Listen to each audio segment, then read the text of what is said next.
Saludos, queridos patitos. Tenemos aquí la Guerra Fría para meternos en el año 79 con este libro de Tercera Guerra Mundial del general Sir Hackett, que preconizaba la posibilidad de una guerra mundial en agosto del 1985.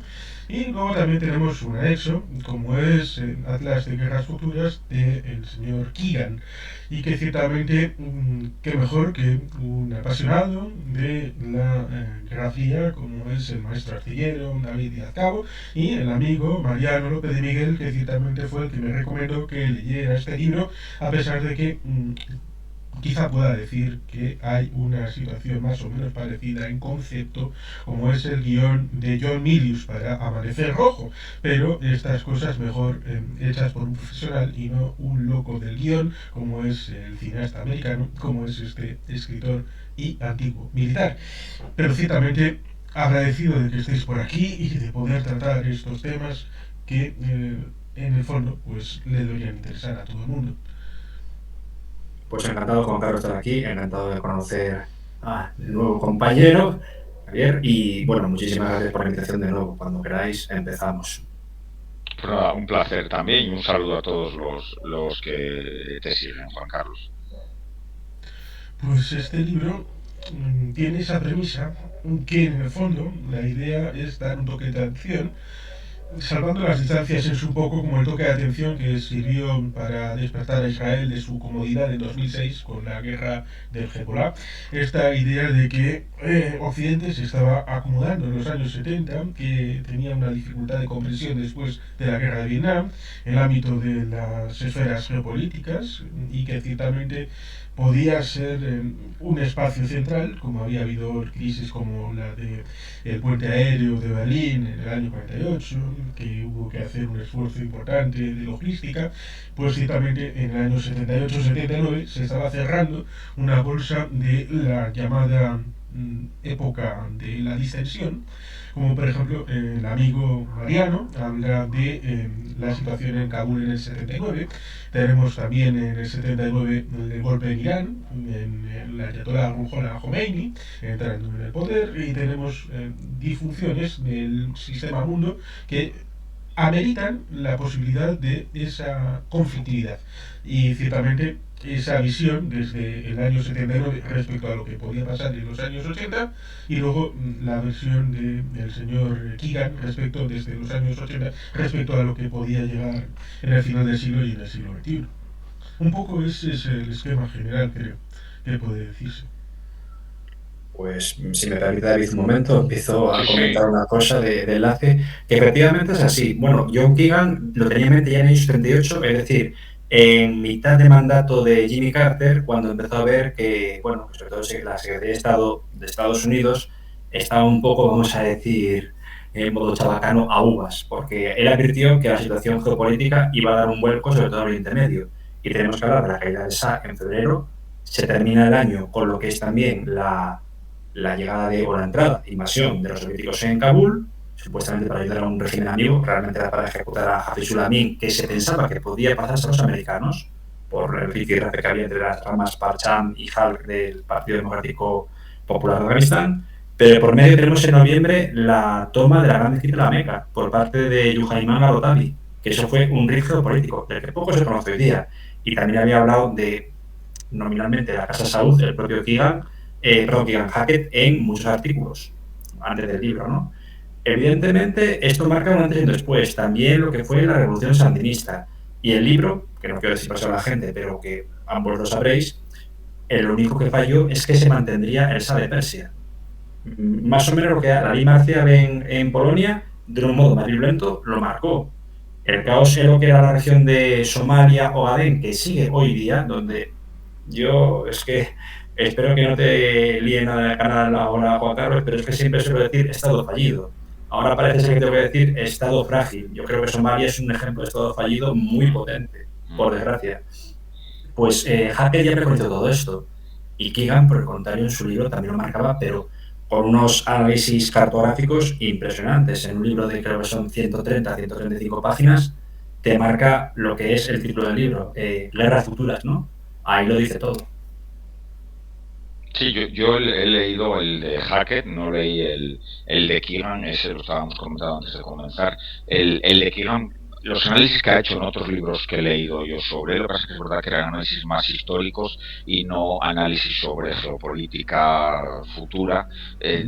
Él siempre ha sido muy acertado en cómo ha visto la guerra, sobre todo centrándose en el mundo táctico estratégico y desde el nivel del soldado, que es lo que le gustaba estudiar aquí. El soldado me refiero al soldado raso, desde Claro. el que lucha de verdad, no el soldado en general, sino del rango de soldado. Aunque estudiaba los generales y todo esto, él era una persona, obviamente, bueno, vivió la Guerra Fría y estaba bastante de acuerdo, era bastante pro norteamericano. Quizás era menos Hackett, que es el autor de la Tercera Guerra Mundial, era un general británico. Keegan no era militar, era civil, que le gustaba el mundo militar y al final creo que tuvo un problema médico para alistarse al ejército británico Tuberculosis, creo, sí, o tuberculosis de las eso era, extremidades, si no me acuerdo, si no eso me era. memoria, sí, De sí. aquella había el servicio militar y bueno, el libro el Claro. servicio militar y ya no entró en el ejército, pero sin embargo trabajó durante veintitantos años de profesor en la Academia Militar y toda su vida, digamos, estuvo relacionada con el ejército británico.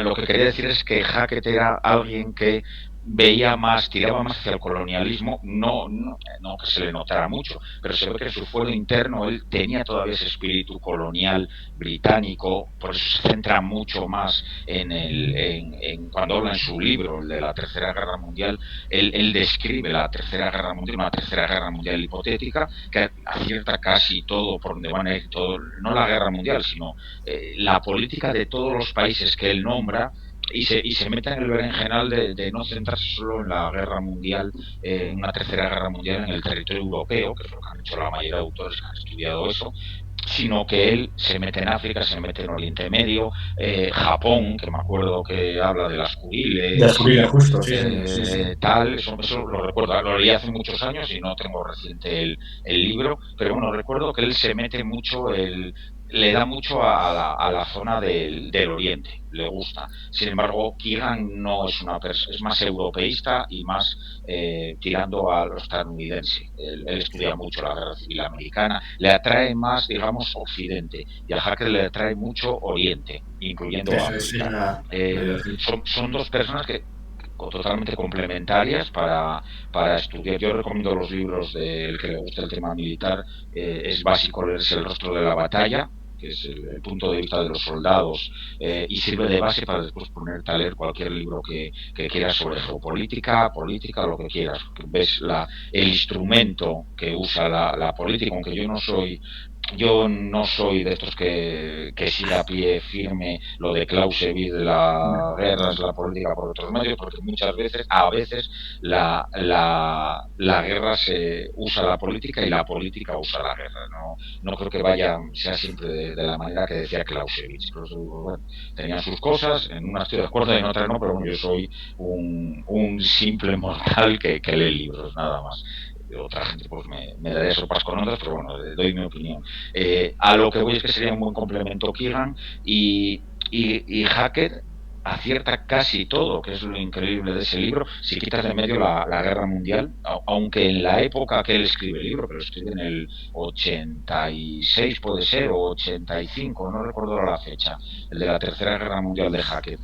No, Yo he mucho leído antes, del 79. 79, 79, perdón, 79. el 86 es Tormenta Roja, que es el que os comentaba de Tom Clancy, que es Eso. un libro muy bueno también, muy recomendable, es una novela, acierta también, él no se mete en geopolítica, porque Clancy es una persona aficionada al mundo militar y a la tecnología militar, y entonces él se centra en una guerra mundial, da una explicación política, que por cierto la tercera guerra mundial con él estalla en Kazajistán, todas estas zonas que hoy están, el tablero de ajedrez que tenemos allí, olvidado también como otros muchos lugares, la guerra la estalla allí con jaleos en las repúblicas hoy en día exsoviéticas, y pero sigue más o menos, él obviamente leyó a Hackett, porque se le nota cuando lees los dos. Si tú no has leído a Hackett, pues tú te lees a Tom Clancy y dices, bueno, joder, tremendo, pero se ve que él leyó a Hackett y se basa en cierta medida en Hackett. Después la guerra,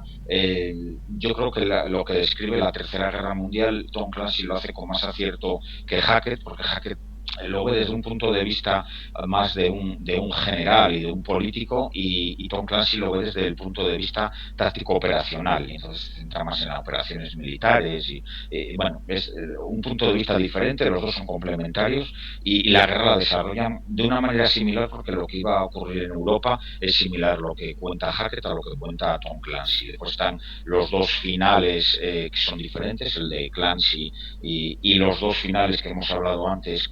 Lo podemos contar. El libro de Hackett tiene dos finales. En español, que yo me enteré ayer, solo tiene un final, y yo, como lo leí en inglés, te da dos finales. Te acaba el libro y después te da un anexo donde está otro final alternativo, que podemos decirlo porque un final gana a la Unión Soviética y en otro final, digamos, la Unión Soviética, no voy a decir que se rinde, pero bueno, cede y termina la Tercera Guerra Mundial, aunque ha habido lanzamiento de armas nucleares. El final alternativo está muy bien, sobre todo en esa época, porque era cuando escribe Hackett, es cuando en el final alternativo Europa y Estados Unidos dejan la carrera nuclear en el año 80, abandonan la carrera nuclear, pero la Unión Soviética no la abandona. Y él lo que hace es mostrar lo que estaba ocurriendo en aquella época, en los primeros de los 80, bueno, en los primeros 79, finales de los 70, comienzos de la década de los 80, que es cuando los movimientos por la paz inundan sobre todo Europa y parte de Estados Unidos. Curiosamente no están en otros lugares del mundo, solo están ahí. Y ahora, bueno, daré la explicación, vosotros la sabréis, pero a lo mejor los que nos oyen no la saben, y en esa época no se sabía. Se comienza a saber cuando termina la Guerra Fría, es cuando parte de los servicios secretos y se van abriendo archivos en Europa del Este, sobre todo los archivos de la RDA los pequeños años que está abierto los archivos de la Unión Soviética, de la Rusia, que abre a los historiadores gran parte de los archivos, los ha vuelto a cerrar hace unos años. Se descubre que todos esos movimientos por la paz, que hacían manifestaciones contra los misiles Pershing en las bases americanas en Alemania y por toda Europa, esos movimientos por la paz estaban financiados por los servicios secretos soviéticos, el KGB o el GRU, digamos, estaban dirigidos por la Unión Soviética para desactivar las armas nucleares occidentales. Y eso es lo que Hackett usa en su final alternativo, pero sin conocer. Cuando Hackett hace eso, él ya es un general retirado. Hackett no tiene acceso ya a eso, y la inteligencia occidental sospechaba, pero no tenía la certeza que eso era así. Lo sabemos 15 años después. Hackett se adelanta y ya plantea que esos movimientos pacifistas están impulsados por la Unión Soviética. Y en su final, pues lo que ocurre es que, como Occidente se ha desarmado, pues la Unión Soviética amenaza con el armamento nuclear, y al final los países europeos acaban rindiendo y acaban dentro de la órbita socialista, como un telón de acero que llega hasta el Canal de la Mancha. Y al final el Reino Unido está controlado por fuerzas comunistas, políticamente hablando. Estados Unidos pues se queda allí en su parcela. Esos son uno de los finales y también era muy lógico si hubiera ocurrido lo que buscaban esos movimientos entre comillas pacifistas, que no quiere decir que los que estaban en los movimientos pacifistas, obviamente, pues la gran mayoría pues era gente con buena intención, simplemente pues ovejas que son pastoreadas por el pastor con la callada, que es el que realmente sabe lo que está haciendo. El resto pues se aprovecha de los buenos sentimientos de algunas personas o del sectarismo de cierta gente. Pero bueno, es algo curioso, y Hackett sobre todo es casi un adivino. Para mí lo leí hace muchos años y siempre he tenido esa sensación. Yo lo habré leído ese libro lo leí en el 91 por ahí, en el 90-91 leí ese libro, lo leí en inglés, y me quedó la sensación de que este tipo, porque acababa de acabar la Guerra Fría cuando yo lo leo, estaba terminando, estaba el tema, creo que lo leí justo antes de que cayera, de diciembre del 91, que es cuando cae la Unión Soviética, y recuerdo que digo, este hombre veías la fecha del libro y digo, acertó todo el régimen en el que estaban gobernados todos los países de los que habla, los pequeños conflictos que eran los que habían ido surgiendo a partir de los años 80 entre todos los países del mundo, todas las pequeñas guerras, muchas surgen en donde él dice que surgen. Eso no significa que fuera un adivino, simplemente era un muy buen analista, tenía muy buena visión este señor. Y eso es encomiable porque no hay tanta gente. Cuando leemos los libros sobre todo el de él, que es de geopolítica, de Tom Clancy, por ejemplo, es un libro de geopolítica. El de Tom Clancy es una novela, el de él también, pero sí tiene esa incursión en la geopolítica mundial o geoestrategia, llamémosle como queramos.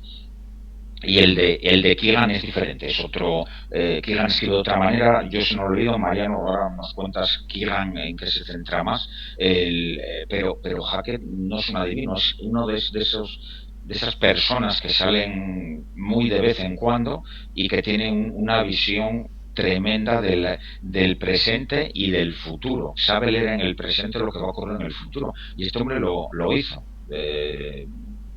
Un libro muy, muy recomendable. Sí, ciertamente cae el ámbito de la Unión Soviética el día 25 de diciembre, justamente el último momento del año, y prácticamente le dejaron para celebrar la Navidad occidental y ya ese día 25 tuvo que declarar la dimisión el señor. Pero ciertamente es interesante esto de la prognosis de la historia, porque cuando tenemos ese día 9 de noviembre en noviembre del 89, cuando nadie sabe que el muro va a caer, a pesar de que todos ya sabemos que cuando hay una pared que tiene una filtración por abajo, que eran todos esos viajes a través de Checoslovaquia, Austria, que daban la posibilidad para... porque Alemania, la República Federal, tenía esa política de que si uno llegaba a una delegación de Alemania Occidental siendo alemán oriental, le daban la nacionalidad inmediatamente como alemán. Y por tanto, si podían hacer la circunvalación por abajo, pues ya no tenía sentido tener un muro que desuniera las dos Berlín y las dos Alemanias.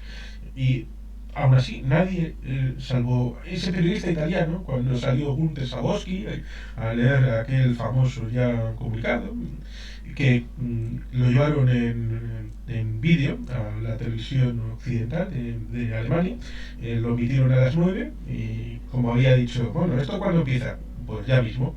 Pues la gente fue al muro directamente, así espontáneamente. Pero nadie sabía y fue una sorpresa. Lo mismo que fue una sorpresa para algunos la toma de rehenes en Teherán en el año 79, porque luego acabaron por decir Mahmoud Ahmadinejad, que en teoría estaba por allí como estudiante en la embajada estadounidense, llegó a decir como que había dudas de si ocupar la embajada estadounidense o la soviética por el tema de Kabul en el 79. Estas curiosidades de la historia, que seguro que lo sabéis también perfectamente, como es el hecho de que el primer muerto relativo a la situación de la que surge la Rote Armée Fraction, la de Meinhof, es un policía que mata a un manifestante, y luego se ha sabido que ese policía estaba al suelo de la Stasi, lo cual ciertamente resulta curioso la idea de desestabilizar una Alemania sobre la otra. Con lo cual ciertamente libros como este son pronósticos, y también evidentemente el de Keegan con mayor profusión, pero ciertamente yo quisiera señalar dos escenarios. El de Oriente Medio, que es interesante porque se equivoca con el tema del Shah, pero el eje lo pone bien, porque sabe que a un lado del Golfo Pérsico van a estar unos y al otro lado va a estar Irán sola, que es lo que pasa en la realidad, pero con otro tipo de sistema.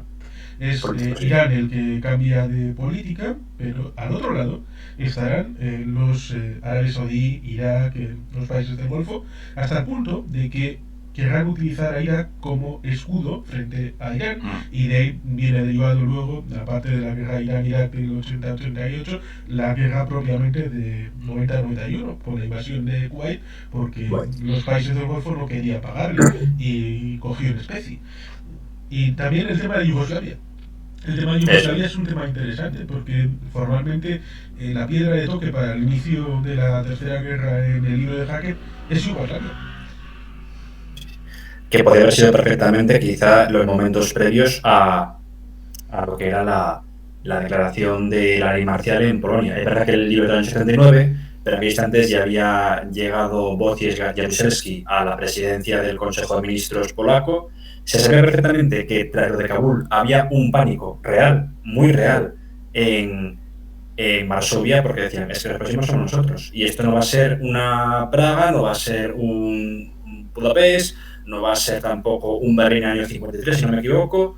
Esto va a ser a sangre y fuego, porque ha cambiado el esquema del GRU, Andropov es el jefe del KGB, probablemente suceda el Politburo a Brezhnev, y él está dorando la tostada para que haga una invasión en toda la guerra. Entonces había un miedo real.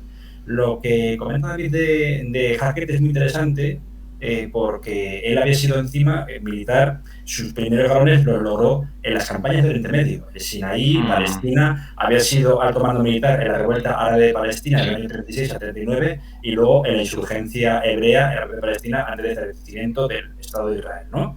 Pues ahí, claro, se nota que es quizá, es un poco la versión buena de un orientalista comparado con otro que era Saint John Philby, padre de Kim Philby, el espía, que había sido analista y fue el moderno creador del Estado de la Eso me recuerda otro libro que puedes mencionar, como es El Cuarto Protocolo, donde el corazón también está también ahí el asunto de las bases, el pacifismo y todo eso. Y el pacifismo eso es John Forsyth, que es otro autor que de toda esta época es muy recomendable, es novelista. A ver, no es sobre todo de África. Bueno, él se especializó en el espionaje, pero África también lo describe muy bien, y en sus novelas africanas, Los perros de la guerra, por ejemplo. Por ejemplo, con una que hizo real, que fue de su época de periodista, que era crónica de una nación rebelde, la de Biafra, no recuerdo bien el nombre. Sí, es verdad. Sí, he recordado, porque en este Cuarto Protocolo aparece Kim Philby. Claro, sí, aparece, que luego no se recuerda bien si es asesinado, aunque nunca se supo realmente si murió por un alcoholismo extremo de desolación de llegar a Rusia y no poder hacer nada, o si la suicidaron, puede ser. Lo que decís también de los movimientos pacifistas es muy interesante, porque mientras que cuando los misiles Pershing y demás hay una gran, digamos, ola, digamos, por así decirlo, vamos, de movimientos pacifistas, en cambio, en Rusia, tras, bueno, la Unión Soviética, hablemos con propiedad, tras lo que es la explosión de Chernobyl, los primeros movimientos nacionalistas que hay en los países bálticos son movimientos ecologistas, que los Spetsnaz del del KGB, de aquella, no dudan en reprimir a sangre y fuego. De hecho, el enero infernal, que se llama de Lituania, se atacó a lo que era la torre de televisión por parte del ejército, no tanto por el movimiento nacionalista e independentista, que ya era un hecho, sino porque estaban dando la cobertura de los movimientos ecologistas, de los conceptos por la paz que había pues en Vilnius, después de Vilnius hasta casi Tallinn, ahí en Estonia. Eso era una subversión interna que decían, es que ¿cómo podemos combatir un movimiento pacifista que es lo que estamos quizá financiando para lo de los misiles Pershing? Claro, ahí se dice que ahí la CIA pagó con la misma moneda a los soviéticos, esos movimientos pacifistas, se dice, pero de esto sí que no, de la otra parte sí tenemos los documentos, de esto no hay nada. Claro, el archivo de Mitrokhin, que se dice que falleció hace unos pocos años y tenía todo el archivo del KGB hasta cuyo creo fue a Londres, y ahí se puede mostrar, perdona que te corte. No, pero que del matiz importante no se suele decir, pero sí está probado. Los primeros en llegar son los SS-30 soviéticos, y luego la reacción es que los Pershing son solicitados por los occidentales para contrarrestar esa situación. Es decir, aquí el orden de los factores es importante. Sí, los misiles de corto se llaman misiles de teatro, que son misiles de alcance intermedio. El primero que los planta es la Unión Soviética, no es Occidente. Aunque sería eso es cuando introducen los misiles que van sobre camión. Estos que hemos visto que van el misil y hay un camión 8x8 o 20x20 con 20. Tipo los Iskander, ¿no? Actuales. Eso, sí, como los Iskander, pero en grandes. Eran misiles, digamos, que podían tener 2.000, 3.000 kilómetros de alcance, y eran los que iban a disparar sobre Europa. Y son ellos los primeros que los introducen para quitarlos de los hilos fijos que eran conocidos y eran blancos, que sabían que les podían alcanzar pues fácilmente. Y entonces hace misiles móviles y entonces Occidente desarrolla el Pershing 1, el Pershing 2, que son misiles iguales a los soviéticos y con su misma filosofía. Porque lo que conseguían los soviéticos con estos misiles estos misiles estaban desplegados no en la Unión Soviética, sino estaban desplegados en los países del bloque del este. Estaban en Polonia, estaban en la RDA, estaban en Checoslovaquia, y claro, cuando disparas un misil de esos en 10 minutos los tienes sobre los blancos de la República Federal Alemana. Y entonces rompes totalmente la estrategia de defensa que tenían ambos bloques. Realmente que era media hora de plazo que tú tienes desde que lanzan un misil hasta que llegan a los blancos. Tienes media hora para activar tus contramedidas o media hora para dialogar con el otro para ver qué pasa ahí. Esto eran solo 10 minutos y entonces acaba con tu prevención, digamos. Entonces al final Estados Unidos reacciona de la misma manera y nos ha quedado en lo popular, ha quedado que los Pershing amenazaban a la Unión Soviética y realmente era al revés. Los Pershing son la respuesta a la amenaza soviética, que siempre tuvo muchos más misiles de ese estilo que el número de Pershing que había desplegados en Europa, que estaban en Alemania realmente, bueno, en el Reino Unido, y se desplegaban desde el Reino Unido, se desplegaban en Alemania. Pero es curioso, sí que es verdad lo que dice Juan Carlos, que a veces no es importante el orden de los factores para hacer las cuentas. Esto no es la propiedad conmutativa, no da lo mismo, porque si no hubiera habido misiles de corto alcance plantados por la Unión Soviética en los países satélites, la OTAN no tenía esa estrategia, no la necesitaba.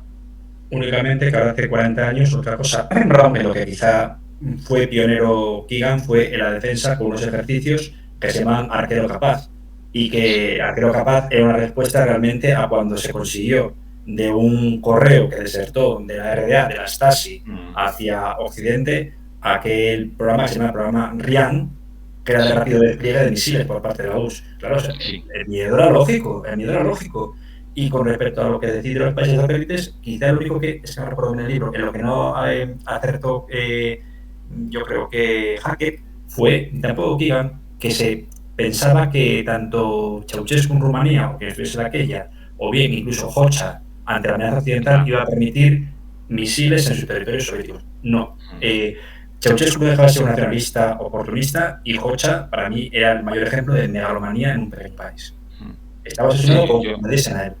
Yo también pienso que en un caso real Albania no se hubiera metido, se hubiera quedado en el medio. Yugoslavia tampoco. Yugoslavia, Tito estaba ahí en el medio y Tito llegó a amenazar a los diferentes presidentes de la Unión Soviética que no se metieran en su territorio en caso de una guerra con Occidente. Quizá el matiz es interesante del hecho de que en el libro, en la Tercera Guerra Mundial, es la Unión Soviética la que invade Yugoslavia. Y digamos que es lo que hubiera ocurrido realmente. Sí, esas circunstancias interesantes que la gente olvida, los coqueteos de Yugoslavia con la Unión Europea, con la OTAN, ya participó en Eurovisión, que siempre es un poco enseñar la patita por ahí, de queremos el amigo vuestro y por lo tanto aquí hacemos un poquito la labor como la diplomacia de ping-pong con los chinos y los estadounidenses, que luego lleva a que Nixon llegue a China de visita. Pues ciertamente aquí algo parecido, en donde en el libro pasa eso, que debido a que Yugoslavia es una cosa rara, una rara avis, los soviéticos quieren meterlo bajo el zapín, y los estadounidenses y la OTAN en el libro dicen, espera, que esto es un cambio geopolítico, y entran los estadounidenses, los marines entran en Yugoslavia y se enfrentan, y la primera batalla de la Tercera Guerra Mundial serían esos estadounidenses defendiendo la soberanía de Yugoslavia de los soviéticos. Sí, Yugoslavia. Sí, perdona, Mariano. No, por favor, sigue. Yugoslavia, en sus planes de defensa, es que, bueno, hace poco escribí un libro no por hacerme propaganda, hay un libro que es La Tercera Guerra Mundial acorazada, que lo escribí no tengo nada que ver, no es una novela, es un libro sobre el despliegue de fuerzas que había en Europa, no me centré obviamente en Oriente Medio en ningún lado, solamente en Europa, sobre el mundo acorazado y un poco la guerra aérea y naval que podría haber ocurrido, una guerra mundial que hubiera ocurrido, una tercera guerra mundial que hubiera estallado antes de 1991. Y obviamente pues Yugoslavia entra ahí, pues dice un estudio de sus fuerzas y sus planes, aunque en el libro no me meto mucho en la estrategia y tal, porque eso volvería, yo dirijo más los libros míos a temas tácticos y más bien como John Keegan, más que como Hackett, o como este hombre el Tom Clancy, pero es malo, obviamente, no tengo nada que ver con ellos, como ellos es malo.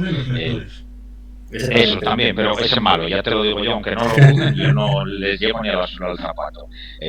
Pero a lo que te voy, cada vez de Yugoslavia, sus planes de defensa, tenía dos planes de defensa principales, uno contra un posible ataque griego-turco, de la OTAN realmente, no porque los griegos fueron a atacar ellos solos, y el principal plan de defensa que tenía era porque en cuanto estallara una crisis con Occidente, él temía, Yugoslavia temía la invasión de la Unión Soviética, que ocupara su territorio para usarlo pues como obviamente una base avanzada, porque estás en el Adriático, estás ahí, al lado de Italia, que era el eje de la defensa del flanco sur de la OTAN. Por eso la OTAN refuerza mucho en esa época lo que es Italia, Grecia y Turquía. Porque realmente ellos no hacen frontera con la Unión Soviética y están lejos, entre comillas están lejos.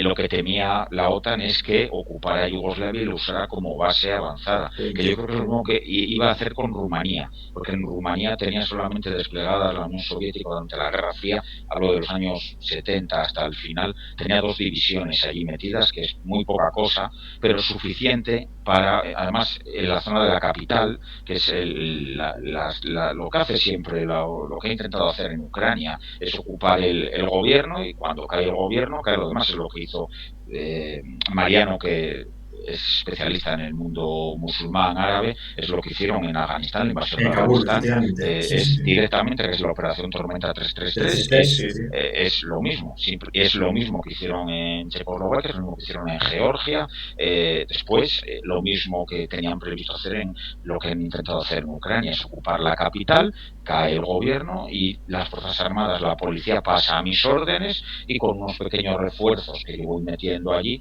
pues ayudo a controlar el país, pero el gobierno es un gobierno títere, que es lo mismo que intentarían hacer seguramente con Rumanía en un caso de una tercera guerra mundial. No creo que hubieran dejado a Ceausescu ahí en plan neutral, eso desde luego. No es que fuera, desde Rumanía, digamos, no es que tengan un gran acceso a las llanuras alemanas, a las llanuras europeas occidentales, pero no puedes dejar tampoco allí una Suiza dentro del mundo comunista soviético. Me gusta hablar más del mundo soviético más que del mundo comunista, porque Yugoslavia era comunista, pero no tiene nada que ver con el mundo soviético. Y que evidentemente si uno va a todas esas antiguallas, como es Mahan, Mackinder y todo esto, ve la idea de los Cárpatos como el escudo en el que podría dividirse la esfera de influencia, y por eso algunos en el Kremlin piensan que es bueno chuparse toda Ucrania para bajar el nivel de kilómetros a través de los Cárpatos y poder establecer otra vez en Polonia la frontera, y son menos kilómetros. Creo que son 700 y con la independencia real de Bielorrusia y de Ucrania serían 2000. La diferencia pues es una muy larga. Pero aparte de todo eso, Hackett no comenta, Keegan sí, el factor 1. También hemos de ver las fechas. Año 79, no había muerto Tito. Tito malvive al final hasta el año 81, cuando le da aquella tromboflebitis, como le pasó a Franco, pero en este caso tienen que amputar una pierna, y al final, tenía 88 años. Era muy mayor, era casi gerontocracia a la yugoslava. Hay luego esa presidencia colectiva y empiezan a surgir los primeros nacionalismos por los alzamientos en Kosovo o en Pristina en el año 81. Pero también pasa la Voivodina, luego lo que coincide, creo que la publicación del libro con la revolución antiburocrática de Milosevic, Y también coincide con que Ceausescu da un giro, como dije, hay dos cosas curiosas, que son dos países pegados con una tradición prorrusa en algunos sentidos bastante amplia, como eran Rumanía, a pesar de que el idioma incluso es completamente diferente. Bueno, Besarabia, lo que hoy es Moldavia, sí que estaba indexada dentro de la URSS, pero sobre todo Bulgaria, que estaba pidiendo con todo el ser parte de la URSS. Y por contrario, Rumanía, cuando vio el año 68 en Praga, se asustó y creó una fuerza de autodefensa, lo que decía David antes. También creó una fuerza de autodefensa, quienes son los... me parece que Yugoslavia, que desde el grado dice, sí. Cuando el grado cae todo, e incluso pusieron el primer acampamiento no en el grado sino en el norte, en Novi Sad, y también con el miedo de lo que indicáis de, bueno, lo que indicaba también el propio Tijan.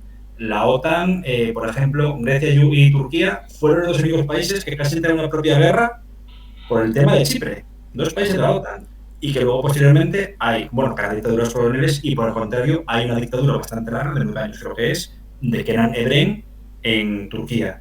Hay una especie de, digamos ahí, de statu quo post-bellum muy peligroso, porque si cae la democracia en Turquía, perdón, si cae la democracia en Grecia, malo, que está aquí el PASOK, creo que era, y luego si cae en Turquía el régimen militar, es que se le va a llenar de migrantes turcos expulsados por ICOP en aquella época. Y era que hablaba tanto Keegan como Hackett. Entonces, la situación no era solo el drama de una propia guerra, era un drama de un éxodo que estaba forzando en muchas zonas de la URSS hacia Occidente y viceversa. Y que es un elemento interesante porque así, con ese asunto de Chipre, se puede ver que la geopolítica extiende sus lazos más allá de lo temporal, en concreto, porque de Chipre, en el 60, cuando se produce la independencia formal del Reino Unido, a pesar de que tienen esas bases de soberanía, pues estuvo el obispo Macarios ahí con el tema de la enosis, que por aquí y por allá, hasta que a comienzos de los años 70, hasta el 74, es cuando se produce la intervención de los turcos, porque, y aquí viene la cosa curiosa y que igual alguien se me tira encima, tenemos ahí la conexión con Lepanto, con la batalla de Lepanto, porque en aquel momento aquella metáfora, que si quieres explicarla mejor, aquello de es distinto de me corten un brazo a rasurarme la barba respecto al tema de las flotas, pues recordando eso, en la caída de Chipre es algo que los turcos tenían en mente,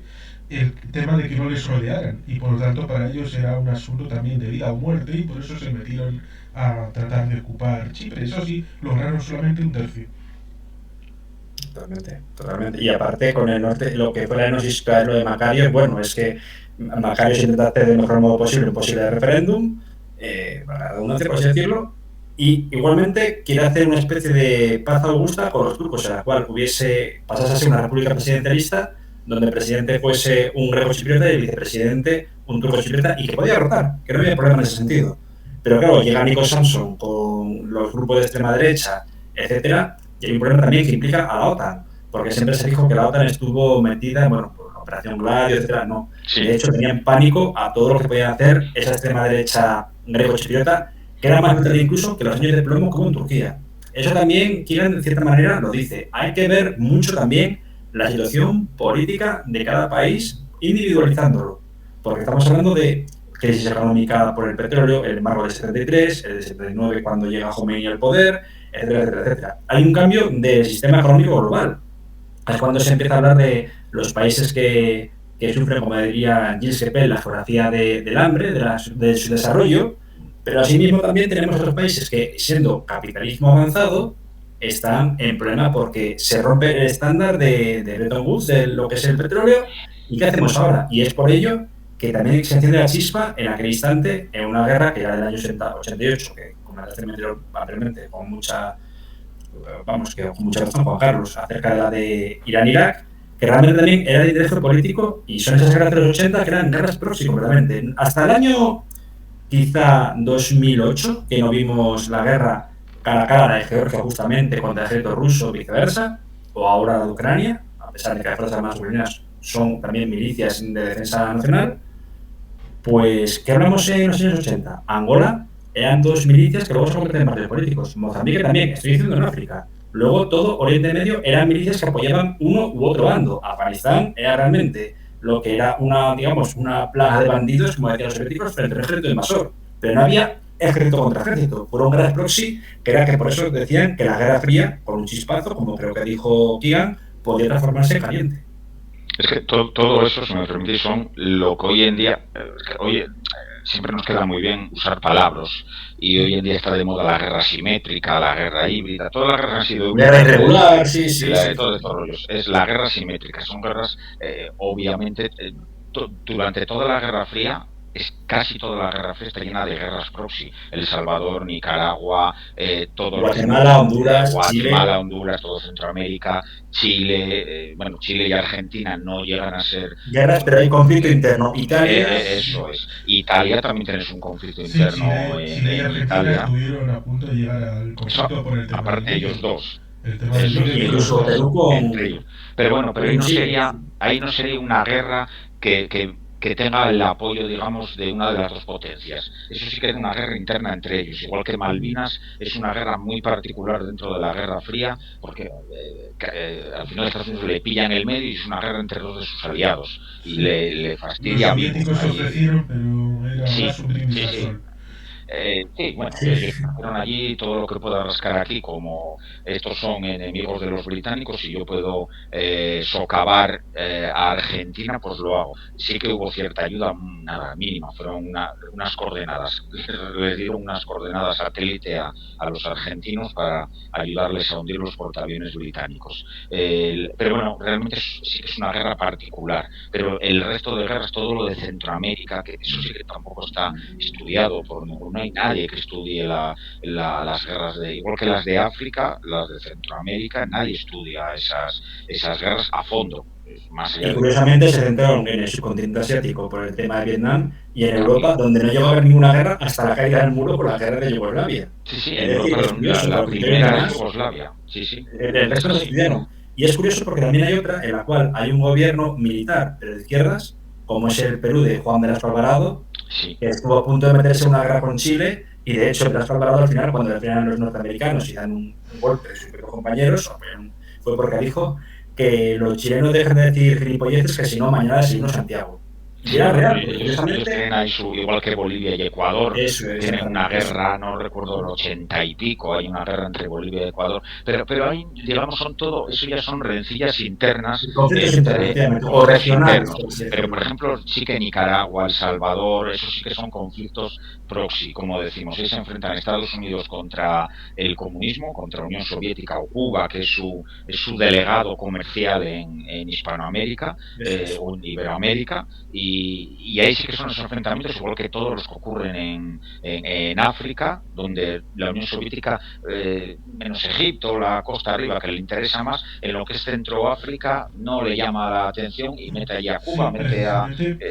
Precisamente el que comentabais, del 78-79, la guerra de Ogadén, precisamente por ver cuál de los dos, si Etiopía o Somalia, era el que tenía la capacitación para tener la franquicia de la delegación comercial para la base. La famosa guerra aquella de Biafra, que era la guerra más pobre del mundo. Eran pobres de su unidad y sin embargo ahí estaban los dos bandos. Es verdad que Estados Unidos no se metió tanto en esas guerras y su participación era muy cogida con pinzas, no le interesaba tanto eso, pero tampoco voy a apoyarles algo para que estas guerrillas de aquí le toquen un poco las narices a los soviéticos y sus intereses, pero sin entrar tan a fondo como si entraron en Centroamérica, Estados Unidos, porque claro, era su patio trasero para ellos. Ahí tenemos el caso de las guerras de frontera y culminado, por ejemplo, con la batalla de Cuito-Cubanal.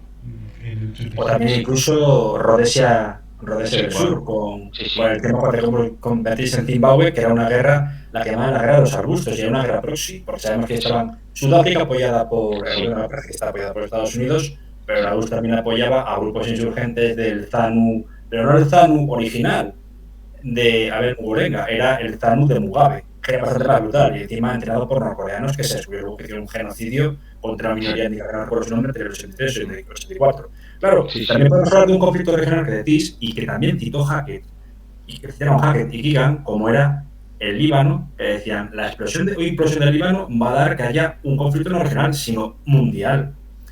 El 82 con el ataque a las tropas y a la embajada de... 83, perdón, ataque de las tropas del marino norteamericano, las barracas y paracaidistas franceses.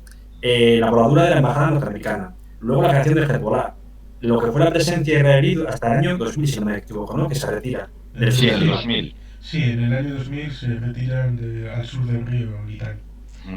Exactamente. Y claro, estamos hablando de una guerra que ahí realmente, lo primero es fundamental, se tiene que hablar de una película como era de El Señor de la Guerra, en la cual los mayores traficantes de armas estuvieron metidos en el Oriente Medio. Y lo que dicen me parece que era Ian Holm, que no sé qué traficante hacía, que se inspiraba, supongo que sería Victor Bout, o similar, o Semyon Mogilevich, decía, ¿y usted no pensará que a mí me interesa que pierda las dos partes? Porque fueron guerras de desgaste y de trincheras. Y eso Keegan lo dijo. Un escenario en el cual no hay una homogeneidad completa va a dar mucho problema. Y de hecho, otra de las láminas que aparece, de la que aquella época la gente no hablaba, hasta que ocurrió en el 87 la campaña de Anfal, era el Kurdistán. Y el título, Kurdistán, enemigos milenarios. Porque el Kurdistán original, veamos que llega hasta Armenia. Sí, y bueno, Kurdistán, todo el Oriente. cuando se les compromete. No, iba a decir simplemente que después de los acuerdos de París, en esos tratados de Versalles, se habla de muchos otros conflictos, aparte de la paz con Alemania. Y hay 4 estados modernos kurdos: en Turquía, en Siria, en Irán y en Irak.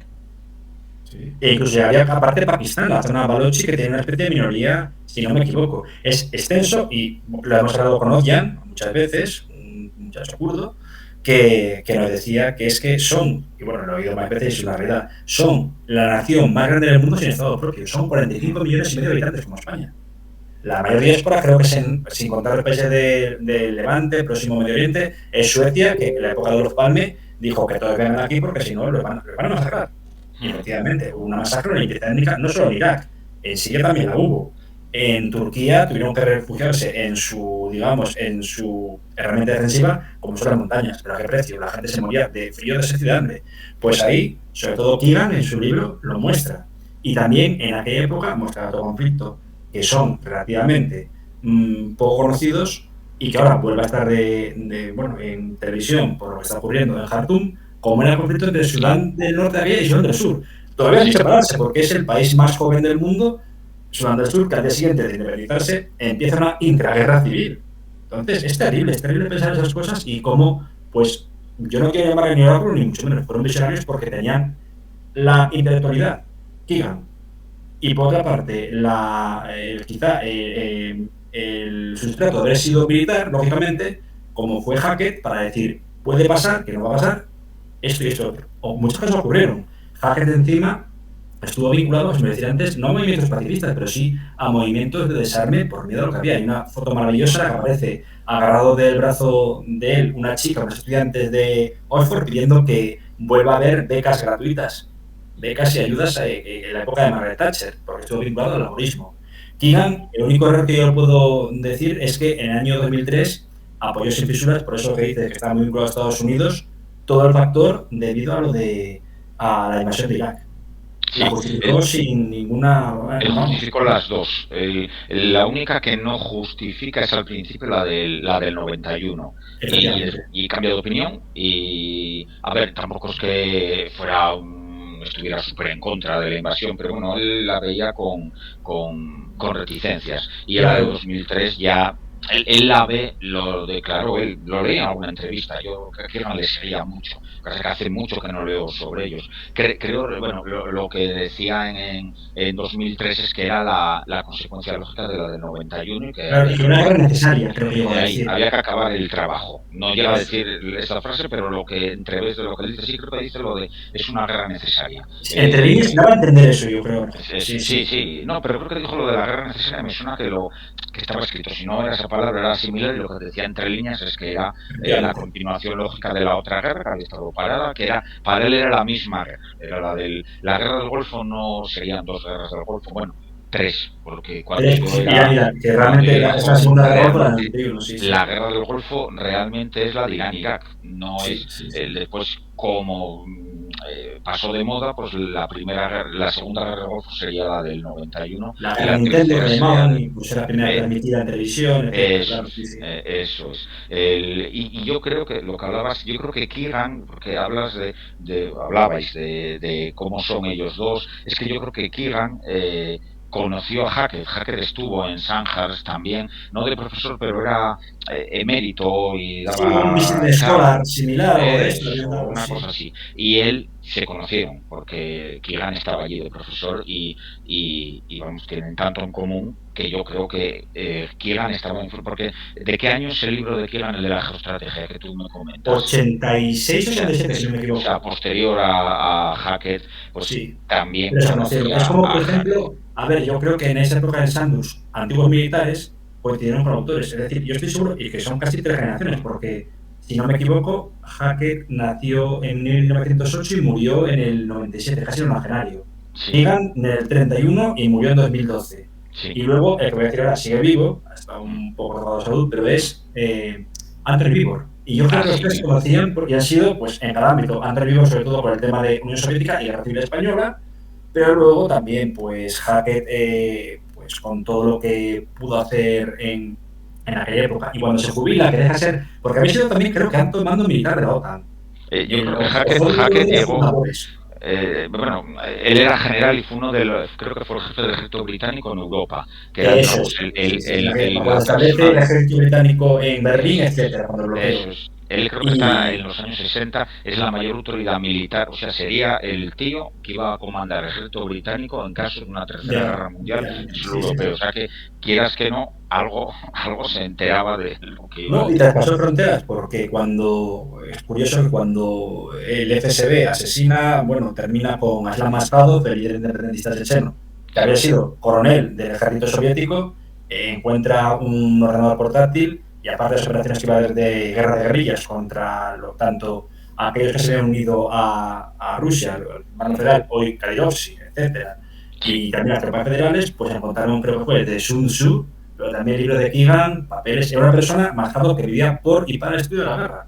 Sí, sí, sí, Y sí. Sí, no claro, sé si te lo escuché a ti, Navid, que Mm, en esos años 60, 70 hubo un reparto de tareas en la OTAN y al Reino sí, Unido le tocó la zona entre el norte de Alemania, Noruega, sí, y que en el ámbito marítimo ajustó, rebajó sí, sí. el nivel y el perfil Así es, sí, sí. de los barcos porque en la zona del mar de Barents ese control pues no ameritaba tener lo que había Sí, tenido habitualmente el Reino Unido, pero que sí, solo sí, se es así. encabía con el tema de la guerra de las Malvinas, donde dicen ahí van los Sí, tonos, que necesitamos ir hasta ahí abajo y eso cuesta bastante.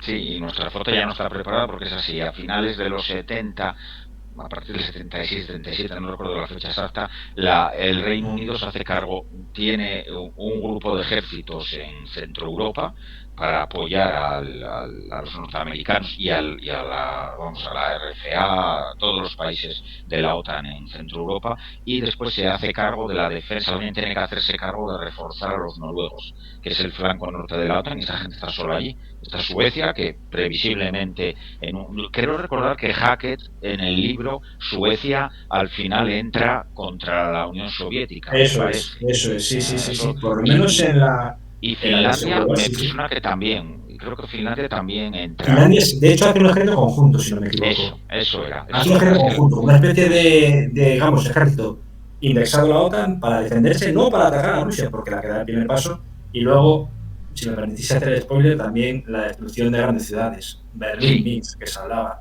Es curioso que sobre todo nos ataque Moscú y tampoco San Petersburgo, Leningrado aquella, sí, pero que Keegan dijese Minsk, y es que es verdad, porque es un hinterland, es como lo mejor para atacar quizá con un bombardeo nuclear sería Kiev, como se vio luego con la explosión de Chernobyl, con la ola sí, radiactiva que hizo. Pero es que luego piensas en la ola radiactiva y dices, es que Minsk, por los buen vientos que hay, toda la nube va a ir hacia San Petersburgo, etcétera, sí, y sí, no va a sí. alcanzar ni a Finlandia, ni quizá tampoco a Karelia, que Mm. era que era para hacer AUS, menos aún a Suecia. Y con todo el efecto climatológico, claro. Sí, Sí, el sí, sí. intercambio de pepinos nucleares es Birmingham y Minsk.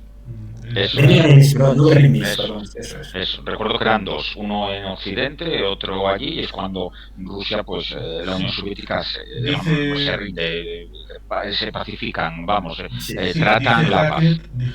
Hackett dice que, y no lo he comprobado, quizá tendría que haberlo Mm, hecho, que es una distancia lo suficientemente porque en ese momento que lanzan el pepino hay una reunión internacional en Londres y dice, mm. para que lo vean de lejos, desde la reunión, y digan, ahí va, lo que ha pasado, pero que esté lo suficientemente lejos y cerca para que no les afecte, con lo cual ese juego de distancias. Por eso Cuando Bueno, no se me dice hizo, Birmingham. a lo largo de las guerras de la historia de la humanidad, los líderes procuran no tocarse unos a otros. Siempre es procuran cierto, no tocar al líder del otro lado. Alrededor lo que quieras, pero al líder al procuran líder no quitarse. se le descabeza, Ahí es está. Y así. solo una cosa que era lo que hablabais de Suecia y que salió el tema de Suecia. Y por eso Hackett seguramente se me acaba de ocurrir ahora, porque claro, yo no lo había pensado cuando leí el libro. Pero Hackett, el ejército británico, que era el que tenía que apoyar al flanco norte de la OTAN en Noruega, él reforzaría al ejército noruego y cubrir ese flanco.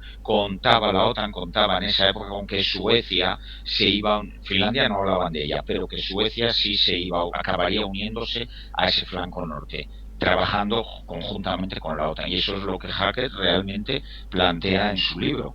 Añade a Finlandia, pero plantea lo que realmente la OTAN tenía en sus planes.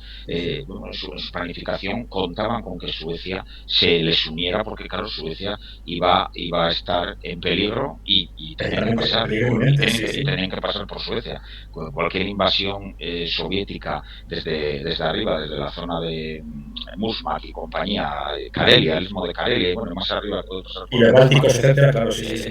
Todo eso, pues contaban con que al final, más tarde o más temprano, iban a entrar por Suecia, eso estaba claro. Y contaban con ello, por eso Hacker seguramente lo pone en el libro y bueno, seguramente ahí también acertaba en De ese hecho, caso. hay una entrevista con Hackett que es curiosa, que, bueno, Hackett era una persona muy accesible.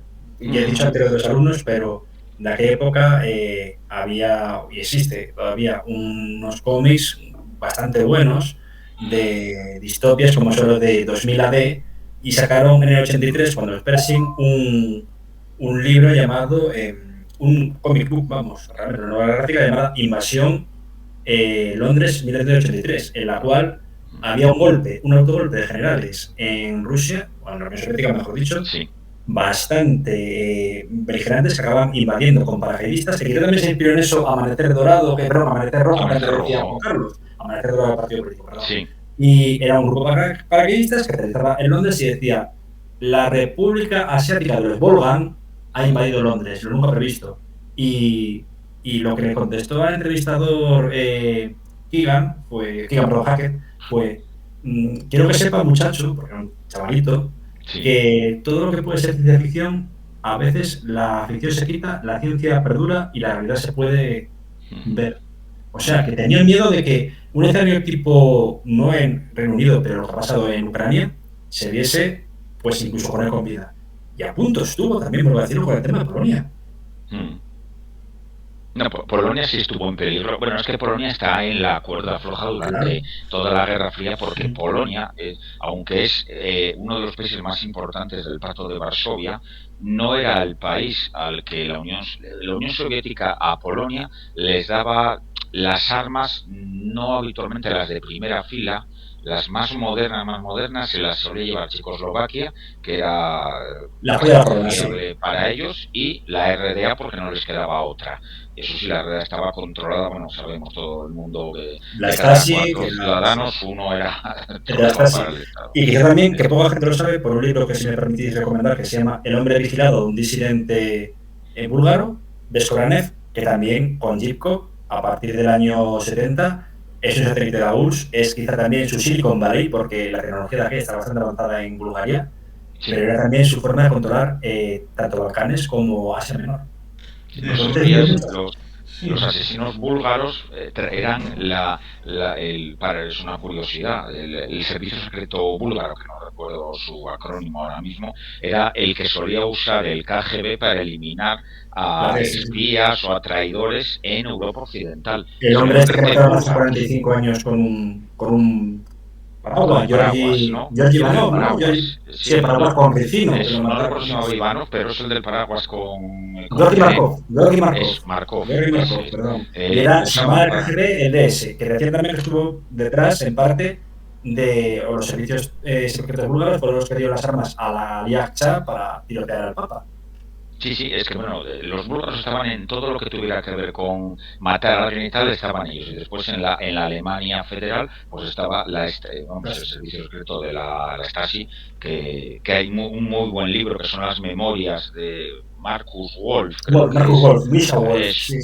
Muy buenas. Era el jefe de la Stasi. Eso cuenta lo que le interesa, pero lo que cuenta que es real y que cuenta ya te da una muy buena imagen de cómo trabajaban ellos y en qué estaban especializados, espionaje político. Ese métodos represivos, pues por ejemplo decían que muchos de los oficiales de Assad, padre, estaban entrenados por la Stasi y también por el intermedio.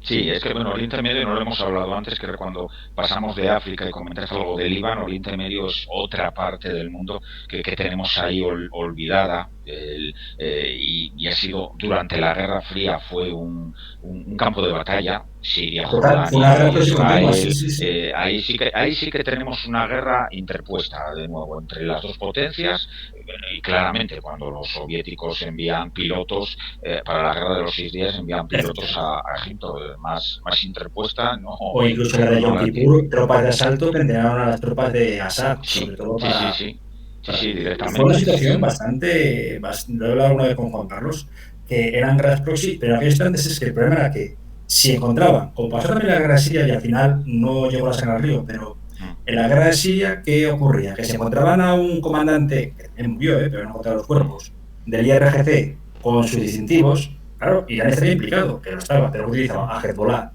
¿Aquí qué pasó? Pues generalmente los soldados que combatían del ejército soviético lo que hacían era quitarse las identificaciones y se hacían, sobre todo los que procedían de Turquestán, se hacían pasar por propios sirios.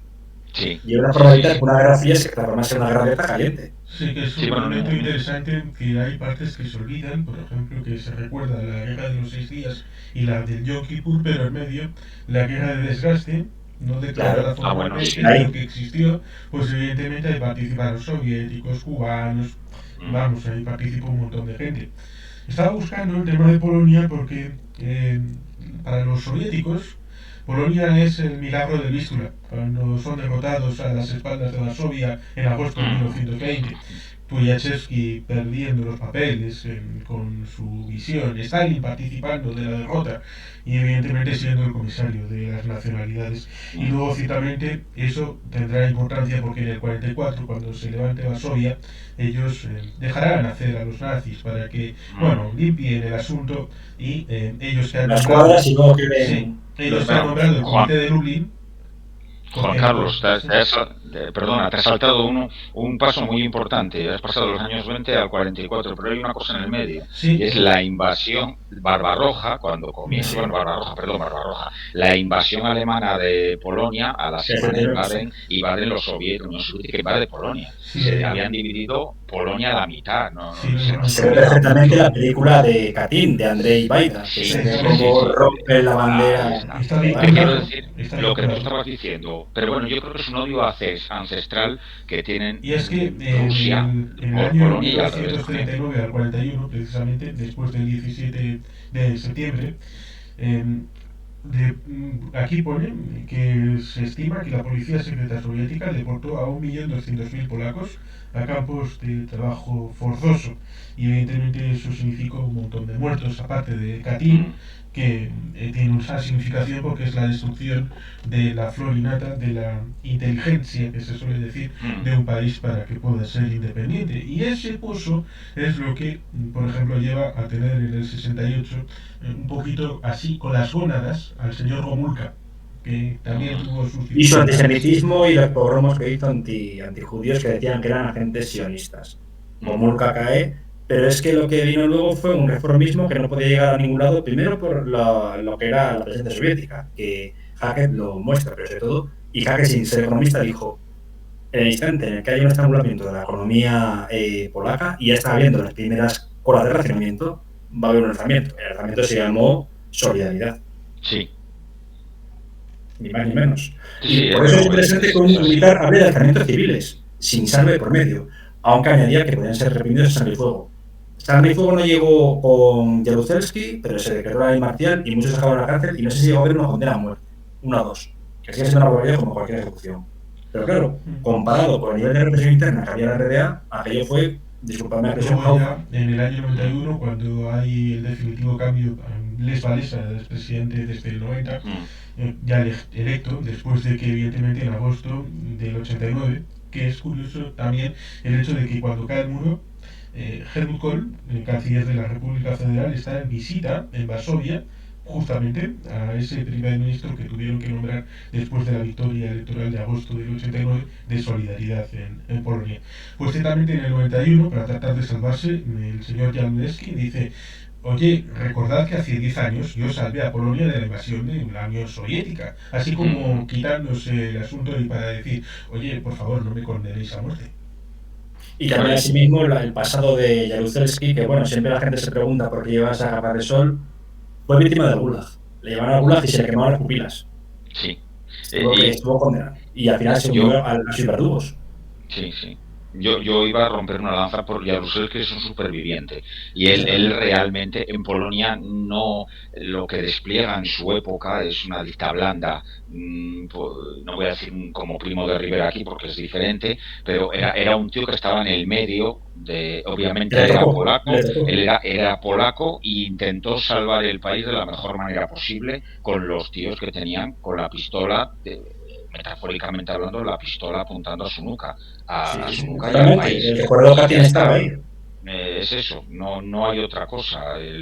Y Polonia consigue salir con bien, bueno, gracias a que aparece Gorbachev en la Unión Soviética, que es la perestroika y la glasnost, que fracasan, por desgracia seguramente, que también cuando cae la Unión Soviética, bueno, no recuerdo, Hackett de eso no habla, de caída y tal. No, el único que habló de una posible caída en sus libros y memorias era De Gaulle.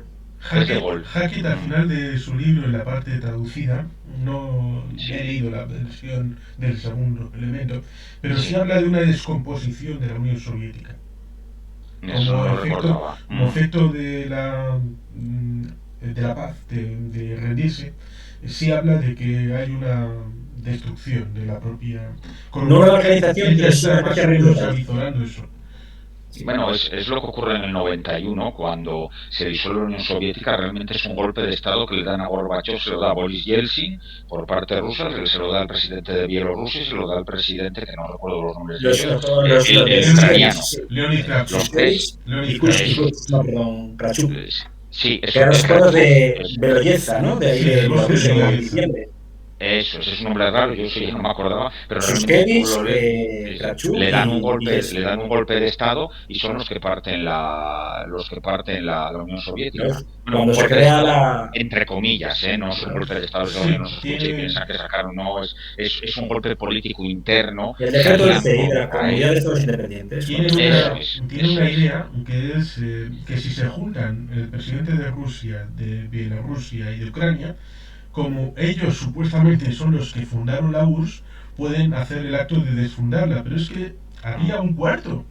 En 1922 había un cuarto que era la República de Transcaucasia. Claro, estaba con Georgia, Azerbaiyán y Armenia. Claro, sí, pero esos ya para ellos eran nada. Con lo cual, no eran arios. Se puede decir como que no es legítimo porque faltaba una pata. Y el distrito de Turquestán, que también no se contó con ellos cuando, entre otras cosas, cambiaron 180 grados, porque el 19 de agosto del 91, Nazarbayev, Niyazov, Karimov y el que estaba Rakhmanabiev, que creo que era en Tayikistán, apoyan sin fisuras lo que sea golpe. El único que no hace es Askar Akayev, que era un físico que no pertenecía al PQS, estaba en Kirguisia y era cuando empezaba la liberalización de la zona. Pero ninguno se planteó la independencia porque dependían al 100% de Moscú. El cambio dramático fue el cambio no solo ya geopolítico, que dice la mayor tragedia geopolítica del señor Putin, etcétera, que pudo serlo, oye, no vamos a negar algunas cosas, pero sobre todo fue el cambio tan radical que en menos de 5 años se tiene que cometer con las reformas de choque económicas.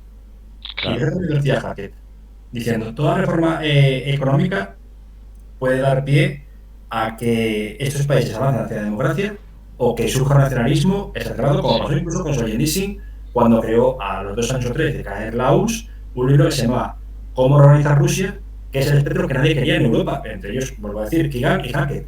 Era un nacionalismo exacerbado y sobre todo altamente xenófobo contra el Cáucaso y Asia Central. Sí, es decir, bajo el paraguas ortodoxo, Bielorrusia, Rusia, Ucrania Oriental, como se plantea hoy día, y como lo que planteó Medvedev, que hablamos tú y yo, Juan Carlos, de el norte de Kazajistán hasta las vírgenes crucificadas. Hay una novela que se llama El Libro Negro, que habla un poco de ese espectro respecto a la posible deriva de Rusia. Por lo que comentáis, Hackett también lo intuyo, que yo esa parte no la recuerdo, pero el... No directamente, pero hablaba mucho del potencial económico de esa zona, sobre todo, a ver, eso incluso se ve en una novela que alguna vez hemos hablado de ella, que yo creo que incluso se intentó llevar al cine, pero nunca acabó en buen puerto, como era, se sacó en el año 76, supuestamente 78, 79, cuando empiezan todos estos problemas, ambientada, y el de Forsyth, que se llama La alternativa del diablo. Sobre todo por el tema de que Europa se queda sin trigo porque empiezan a envenenar nacionalistas ucranianos los campos de trigo de la zona de Kiev hasta Kharkov. Sí, es que Forsyth es un estilo a Tom Clancy, que hablábamos antes. Sí. Quizá no tan centrado en el mundo militar, y es alguien intermedio entre Keegan, entre Hackett, que en este caso Hackett escribe una novela, alguien intermedio entre Hackett y Tom Clancy. Sí, una especie de política con tintes militares. Sí, con tintes militares. Clancy se centra en lo militar y la política es el fondo que usa para escribir sobre temas militares, y Hackett se centra en las dos. Hackett es más bien política. Es por eso lo que interesa, porque lo hace muy bien. Pero hay muy poca gente que pueda así. Bueno, yo creo que es el mejor que he encontrado. Y sobre esa novela la leí 2 veces y no la he leído más porque, a ver, lees muchas más cosas y no puedes volver a leerte. A mí me parece un poco rico.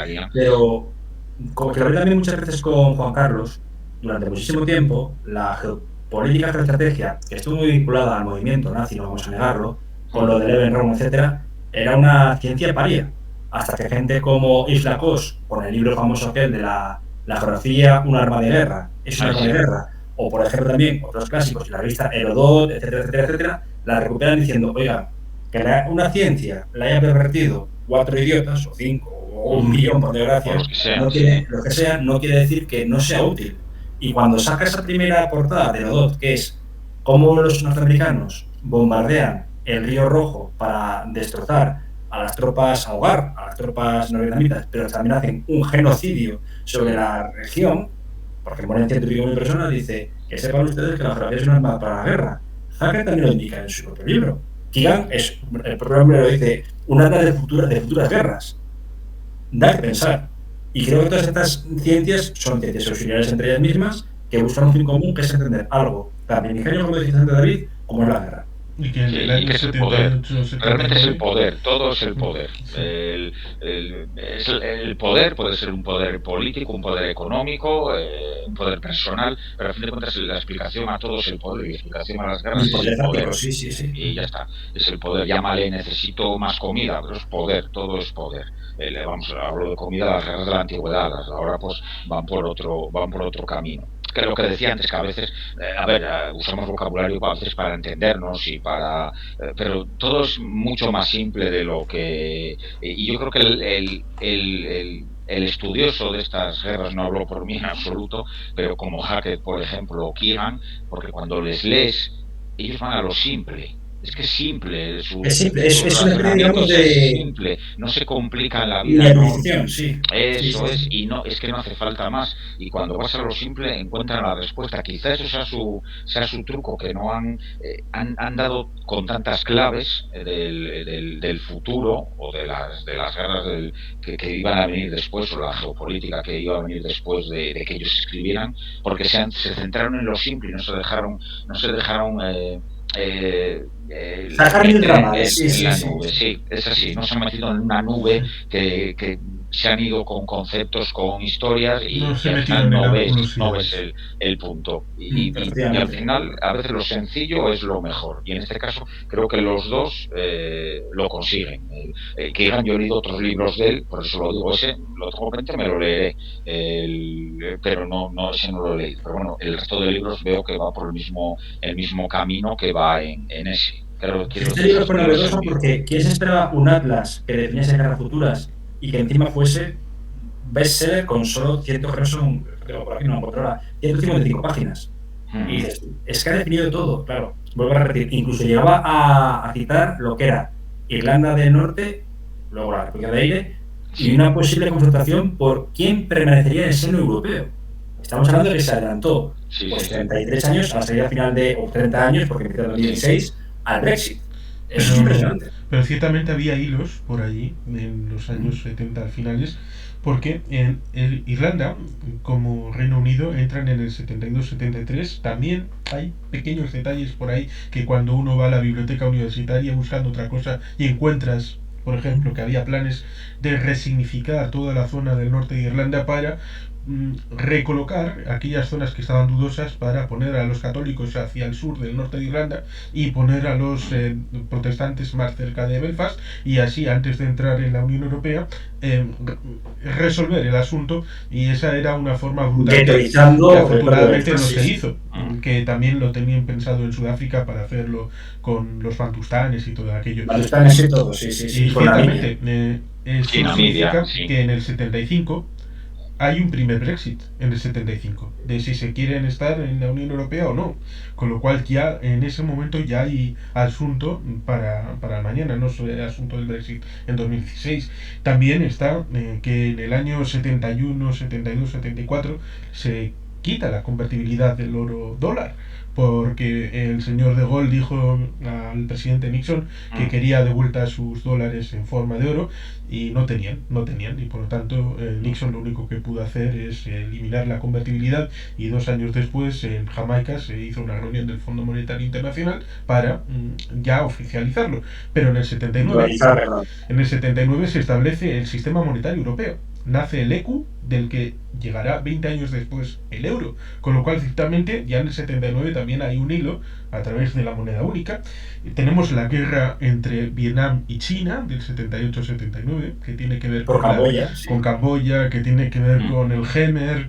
Por tanto, ciertamente también por allí hay situación importante, con lo cual ciertamente hay muchos hilos que van generando ese tejido que acaba proliferando en situaciones conflictivas, y por tanto ciertamente como si fueran Julio Verne, que lo hizo para la novela, pues estos autores supieron ver esos hilos y continuar su relato hacia el futuro. También, si me dejáis decir, no era tan difícil acertar cosas sobre el Reino Unido o sobre Francia. Son dos países que van muy a su bola general a lo largo de toda su historia, y no es tan difícil ver que ellos, Francia mismo, Competían. cuando se salió de la OTAN y compiten, y Francia y el Reino Unido son el típico amigo que puedes tener, y por eso no he tenido muchos de esos, el típico amigo que si tú no vas al bar que él quiere ir a tomarse la copa, él no cede, se enfada Y se encabrona. me llevo el Scattergories, como decía en el anuncio aquel. Pues El es ese mío, tipo de sí, sí. amigo. Pues Francia cualquier día podría salirse de la Comunidad Europea en cuanto se le ningunee o deje de ser el jefe del cotarro y tenga que compartir el poder. Ya lo lleva mal con Alemania, pero bueno, se toleran, pero imagínate que... Ya que no ha pasado gusto después de tantas guerras, pero es verdad que, por ejemplo, lo que abogaba incluso no solo las formaciones de extrema derecha de Le Pen y Zemmour, sino también incluso Mélenchon hablaba de que esta Europa nos maltrata, ¿para que queremos estar en ella? Claro. Y que también jaló en Grecia, porque es verdad que Europa en Grecia y demás, por acción alemana mediante, sí, pues pasó lo que pasó con todo lo que fue el rescate de la Troika. Pero Hackett habla de eso, Keegan hablaba de lo que es la Constitución Europea y su importancia para mantener un estatuto de seguridad. Y era una persona que, siendo británica y muy pro-norteamericana, subrepticiamente en este libro, si no me equivoco, daba a entender que el día que faltase la OTAN o hubiese una compresión de la OTAN tenía que ser un ejército europeo. Algo que nunca se llevó a cabo, pues porque realmente a Estados Unidos no interesa. Hubo un momento en que se planteó por parte del secretario de Estado de Estados Unidos, James Baker III, me parece que fue con Kohl y con un Mitterrand ya moribundo, pero claro, ¿qué ocurre? En aquel instante cae el muro. No sabe qué hacer, porque la caída también de la URSS con el tema de la disolución del Pacto de Varsovia. Lo mejor y más barato, indexar esas antiguas tropas en el espacio europeo a través de la OTAN y de la UE. Pero también ocurre otro caso que es la guerra de Yugoslavia, que ahí fueron tropas de la OTAN como cascos azules. Entonces era el ejército europeo. Decías, ¿a qué vas a mandar de Europa si es que no tenemos ejército propio? Y siempre dijo que había que crear una cultura de defensa dentro de la Unión Europea, porque si no, en cualquier instante, como luego se demostró para otras cosas durante la pandemia, no tenemos logística para desarrollar una carga a gran escala, para defender una carga a gran escala, perdón. De todas maneras, eso que decía Kirwan tiene su explicación y ella a lo mejor no fue tan visionario, sino que era más un deseo suyo, es porque en esa época, a comienzos de los 80, sí surge la idea de el ejército europeo independiente que surgió y existe, lo que pasa es que ahora ha quedado más, está ahí entre comillas, el Eurofor y todo eso, el Eurofor y todo claro, eso, pero bueno, está muy unido a Estados Unidos, pero hubo unos años a partir de los 80, España todavía no estábamos metidos ahí, que sí se creó como un embrión del ejército europeo y el ejército británico entró en él y este hombre estaba dando clases en Sandhurst, que es donde realmente se desarrollaban las doctrinas del ejército británico. Sí, se fue todo de la OTAN, el estándar. Eso es. Y quiero decir que él, digamos, era el hilo que acaba de comenzar y él pues era su deseo de tener un ejército europeo independiente del ejército norteamericano. Sería una OTAN compuesta por dos socios, un socio europeo y un socio norteamericano, donde Estados Unidos no sería el jefe supremo, sino que tendría que compartir. Ahí está. La OTAN, por ejemplo, ya desde su creación, el general jefe de la OTAN en Europa siempre es norteamericano, nunca es. Y bueno, y el segundo suele ser británico, con los británicos, y después fue cambiando, francés antes de que salieran, pero siempre se ha mantenido hasta ahora, es un general norteamericano, no es rotativo ni un general de otro país de la OTAN. Manda y el origen de ese ejército europeo era ser independientes del mando. Era una especie de comunidad económica europea también en lo defensivo, porque lo iban a componer los países que forman la comunidad económica europea. Un ejército federal dentro del territorio europeo, exactamente. Eso era, y Kirwan apoyaba eso como británico en este caso. A ver, él le encantaba Estados Unidos y es simpatizante de Estados Unidos, pero bueno, antes que eso era británico. Y los británicos, pues hasta cierto punto, Estados Unidos son unos tíos que les dieron un golpe de Estado y se independizaron del Reino Unido. No fue amistoso la independencia de los Estados Unidos del Reino Unido. Pero bueno, es curioso. Sí, es una especie de pacto que tienen, que el secretario general de la OTAN, el cargo civil, es europeo y que el SACEUR es evidentemente estadounidense, al igual que sucede en economía, que el Fondo Monetario Internacional está dirigido por un europeo y el Banco Mundial por un estadounidense. Eso sí, una especie de Westfalia, ¿no? Lo que pasa es que en el tema de la OTAN, en el caso de un conflicto, hablo de la Tercera Guerra Mundial, si hubiera ocurrido, el que el secretario general de la OTAN no pinta nada y el que pinta es el general norteamericano que manda de hecho, cuando la guerra de Kosovo mandaba relativamente Javier Solana, pero realmente toda la operación la llevó Wesley Clark, que luego fue defenestrado, curiosamente. Sí, es así. Ganó la batalla ¿cómo se llama? En el campo. Pero la perdió en los despachos. La perdió en los despachos, sí. Seguro, sí. Es así. Bueno, le usaron en ese caso a Clark, le usaron como la cabeza de turco. Él va a pagar esto y ya está. Me imagino que por detrás le felicitaron, le llenarían de medallas y tal, un retiro dorado y ya está. Pero él pagó por los errores de los políticos.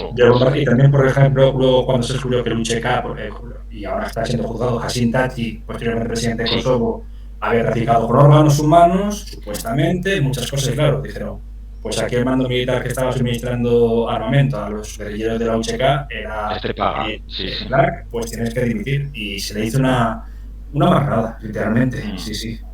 Sí, estas cosas suceden en el caso de Wesley Clark, pues ciertamente después del 91 quien dio el salto a la política no fue el polaco, sino el señor Powell.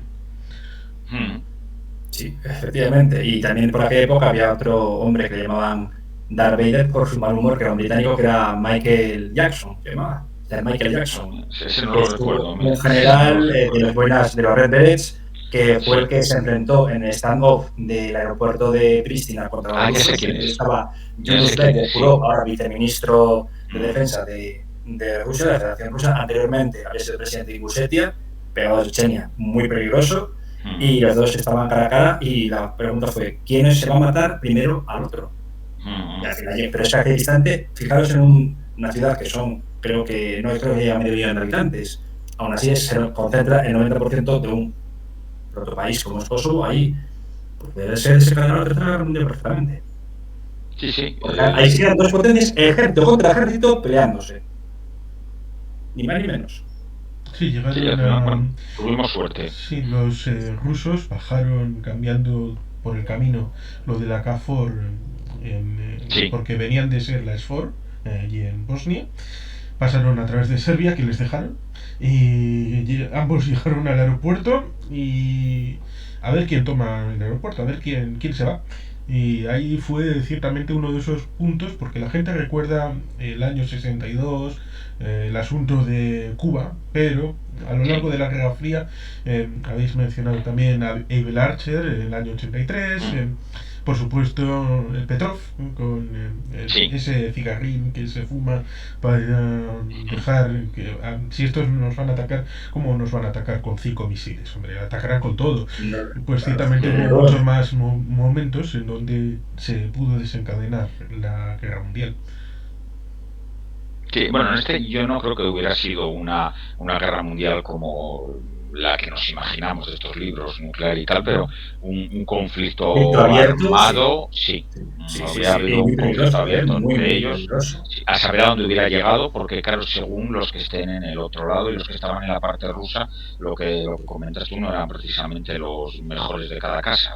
Ni a mitad de la realidad. No, no, no, no. Por Desde eso, luego, no. el que a veces hay que ver quién es el que está allí detrás, con no el botón en este caso, pero sí al mando del que pueda De mover la las tropas, artillería, etcétera. Sí, sí. el que maneje lo que hace pum. Eso es. Y la parte rusa, pues había algún descerebrado de los buenos allí De los metidos. ultraterroristas que procedían de Zhirinovsky y de aquella época, sí, sí, Sí, había sí, sí, milicias sí. formadas dentro del propio Sí, sí, ejército sí. ruso que había perdido pues, bastantes efectivos ya en Chechenia. Esa gente se quería resarcir de un modo u otro. Sí, bueno, pero, bueno, Yugoslavia siempre ha sido un polvorín desde Sí, hace sí, siglos sí, sí, sí, y sí. sigue siendo otro polvorín, es un asunto mal resuelto, a pesar Con de Dayton fue un engañabobos, por así decirlo, y es sí, que se resolvió. no tal, y solo lo resolvió Tito con mano dura y aguantaron porque el otro les Hermandad y tenía. unidad, y aguantó lo Sí, que aguantó Tito, sí, sí. eso, y está, en cuanto Tito se fue, se acabó la hermandad y Y el menos sobre la polvorín unidad, sí, entre sí. ellos. Sí, sí, sí. Y todavía se pueden disolver todavía más y seguir pegándose sin ningún problema, vamos. Sí, sí, veas Macedonia por lo que pasó luego con el Valle del Presevo, la minoría albanesa, lo que pasa en la República Srpska en Sí, Bosnia, la propia sí, Serbia con la Voivodina, sí, Antonio sí, sí. Húngara y demás. Pero estamos hablando de un Sí, problema muy sí, gordo sí, que sí, vuelvo a sí, sí. repetir, en el libro aparecía, el libro de Sí, Keegan. sí. Sí, Sí, sí, sí, sí, sí. y con razón, porque en septiembre de 2001 Javier Solana, ya en el ámbito de la Unión Europea, había dejado el tema de la OTAN, tuvo que ir a vivir a Skopje un mes para tratar de tranquilizar el asunto porque podía haberse desencadenado una nueva guerra como la de hacía 2 años en Kosovo. Y logró Kosovo, con el Valle del finalmente, Presevo. para que los que digan la Unión Europea no sirve para nada, bueno, en 2001 nadie recuerda una guerra en Macedonia. Y por lo Mm, tanto, eso Afortunadamente. afortunadamente, pues la Unión Europea modestamente contribuyó a que eso no llegara a la sangre al río. sí. De vez en cuando sirve para algo, muy de vez en Sí, cuando, pero a de veces vez en cuando, pero sirve. sí, puede pensar que la Es como Constitución la Europea, ONU, que es algo que al dices, final, la sí. ONU no sirve para nada, pero bueno, alguna vez sí sirve. Bueno, mira, con que sirva de vez en cuando, algo es algo. Algo Y hace, quita un mal mayor, desde luego. eso es, que nos Eso es. ahorre guerras ya es importante. ¿Y qué podrían escribir Keegan y Hackett si se les ocurriera hacer un libro ahora, mirando hacia el futuro? ¿Qué Pues yo parecería? sé lo que podrían escribir y lo que no podrían escribir. Gente que para mí fue ejemplo a seguir, que lo conocerá también David, tú Juan Carlos lo conoces, como fue tristemente Francisco Veiga, que ha caído en la teoría de la conspiración tras haber hecho Sí. una obra maravillosa como es La trampa balcánica, que para mí sigue siendo Vademecum junto a su biografía de Lodan Milosevic, pues por la guerra de Ucrania ha caído los tentáculos de propagandismo ruso. Yo sé que eso Hackett y Keegan no lo harían. No creo. Ellos sí serían unos grandes analistas de estos que tú verías en la BBC si estuvieran vivos, que los seguiríamos todos en la BBC porque serían gente objetiva con todo el bagaje que llevan detrás y más con el punto de vista como digo yo, simple y que van al objetivo, a la clave. Serían gente que nos iría adelantando el día a día, ¿qué podría pasar? ¿Qué podría pasar? Serían analistas, serían los mejores analistas seguramente que hubiéramos conocido. Ninguno de los que vemos hoy en día les llegaría a la suela del zapato a ninguno de ellos. Puede que hubiera alguno, de los de hoy en día, de los que yo veo por ahí, ninguno. No hay nadie. Hablo de gente del extranjero, no de aquí de España, que no, los de aquí no tal. No, y extranjero de España sí, ha caído sobre, para mí, el bulo propagandístico y que la OTAN siempre mucho mal, y claro, pues sí, pero bueno, no se ve hay muy poco analista serio, alguno de fuera sigo, pero bueno, es más bien tema de información más que análisis, y esta gente, es que es un mundo que yo creo que nos ha desaparecido, el mundo de este tipo de personas ya no está. Que se puede llamar intelectuales acerca de su tema. Eso es, ya no están, ya no los tenemos. Lo que tenemos pues hoy por en día leyes naturales han dejado este mundo y no hay un reemplazo. El reemplazo se ha cambiado porque somos el reflejo de la sociedad en la que vivimos y se ha cambiado por el sálvame. Son los analistas que podemos tener hoy en día, son el sálvame. Es ese tipo de analistas. O sea, que no te van a aportar nada. Es algo que ha pasado 2 horas y no he visto nada, he visto la mayor absoluta vacuidad. La vacuidad no te sirve para nada, no vas a sacar nada en claro. Nadie va a recordar un libro de ningún analista de estos que no sé, alguno ha escrito algo. Nadie va a recordar un libro como estamos hablando ahora dentro de que hablamos de libros de hace 30, 40 años de Hackett o de Keegan o de Forsyth o de... Yo de último me da pena el de Vega porque le tengo aprecio, aparte es un gran divulgador, pero es que el último ha caído, no sé si fue alimenticio, si fue por algo, pero es uno de catarata, me parece, de 130, 150 páginas, y un amigo en común de Juan Carlos y mío, que hasta el final Miguel borró el post, decía, es que estoy leyendo el libro, lo he devuelto a casa el libro por el cabreo que llevo. Ya sé qué libro es, lo empecé a leer. Ucrania 22, ¿puede ser algo de esto? Algo así, sí, me parece que sí, y no lo leí unas páginas y digo, esto es propaganda, no me sirve, de aquí no voy a sacar nada. Y eso es propaganda, es que queda la vacuidad de bueno o malo, no sé, que lo mejor también, pero me parece que con todo lo que fue la trama balcánica, que a día de hoy es un libro descatalogado por lo que significó políticamente. Yo lo tengo y lo leí y era muy buen libro. Porque yo no ofertaba porque decía, es que aquí no hay ningún bueno, se matan unos a otros cuando el día anterior eran vecinos, y tiene razón, los canadienses de los volcanes.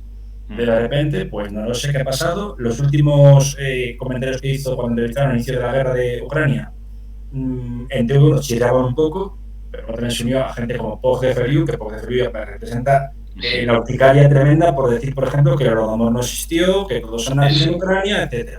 Y es vergonzoso.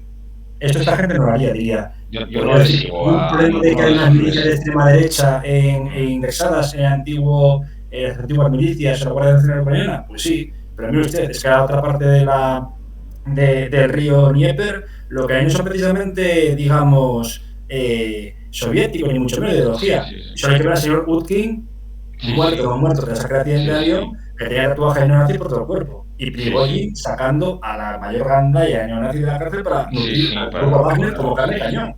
Sí, yo toda esa gente no la sigo. A este hombre a Vega sí le leí ese libro, lo tengo y me pareció muy bueno, pero no lo llegué a seguir más. Este otro libro que me lo pasaron en digital, un capítulo, David, echarle un vistazo no me gustó.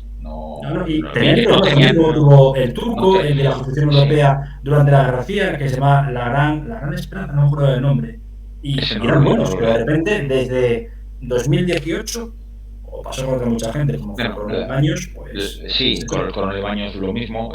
Era en principio el primer libro que escribió de geopolítica, que era muy simple, pero era un manual para Muy introducir bueno, el a, de dominio mundial, ¿cierto? ese, para Exactamente, era muy introducir a una bueno. persona que no conoces nada del mundillo este, está bien, es un pequeño guiaburros y está bien, era Está asequible, muy, didáctico efectivamente. y estaba bien. No le pidas muchas más cosas, no es un Kigan No, ni un no, hacker no. ni eso, no le puedes pedir. Pero bueno, yo creo que lo hizo como un guiaburros sencillo, una Didáctico para guía que la gente, básica. abrir la geopolítica a la gente, y estuvo muy Eso bien es, aquí. una Pero guía claro, básica, pero después ya se le ha ido la pinza y ya ha antepuesto sus ideas políticas o lo que sea, o su locura, me da igual lo que él sea y ahora habla sin sentido y además no sigue ni las directrices que él marcaba en su propio libro para estudiar la geopolítica. Si te estás yendo marca, en contra de lo que tú has está siendo propugnado en tu completamente propio libro, partidista.